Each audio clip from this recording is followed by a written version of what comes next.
Serial Kumkum Bhagya अब आ गया है बहुत ही धमाकेदार ट्विस्ट।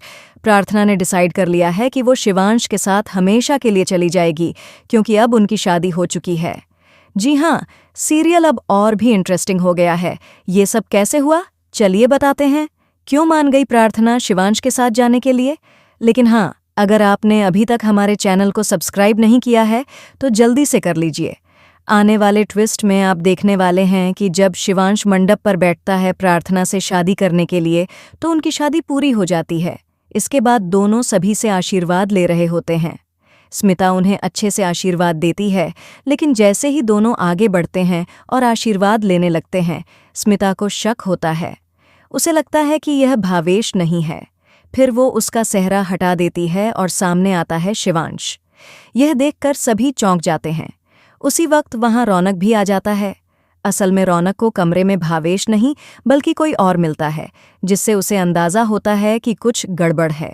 जब वो मंडप में आता है तो देखता है कि शिवांश और प्रार्थना की शादी हो चुकी है। पंडित जी भी साफ साफ कहते हैं कि यह शादी विधि विधान से पूरी हुई है। यह सुनकर रौनक बहुत गुस्से में आ जाता है, लेकिन वो कुछ कर नहीं पाता। वहीं दूसरी ओर प्रार्थना की माँ उसे समझाती है कि अब उसकी शादी शिवांश से हो चुकी है, चाहे वो माने या ना माने, उसे अब उसी के साथ जाना पड़ेगा। अगर वो रुकी तो लोग सवाल उठाएंगे और उसकी बहन की शादी पर असर पड़ेगा। इसके बाद प्रार्थना बाहर आकर सबके सामने कहती है कि वह शिवांश के साथ अपनी शादी को स्वीकार करती है और उसके साथ जाने के लिए तैयार है। यह सब देखकर रौनक को और भी गुस्सा आता है।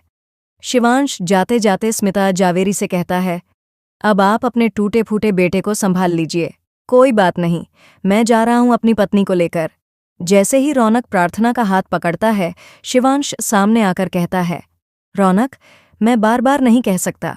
मैंने तुम्हें समझाया था कि मेरी शादी हो चुकी है प्रार्थना से। वह अब मेरी पत्नी है, उससे दूर रहो वरना अच्छा नहीं होगा। तो अब सीरियल हो गया है और भी दिलचस्प। आप कितने एक्साइटेड हैं आने वाले ट्विस्ट के लिए?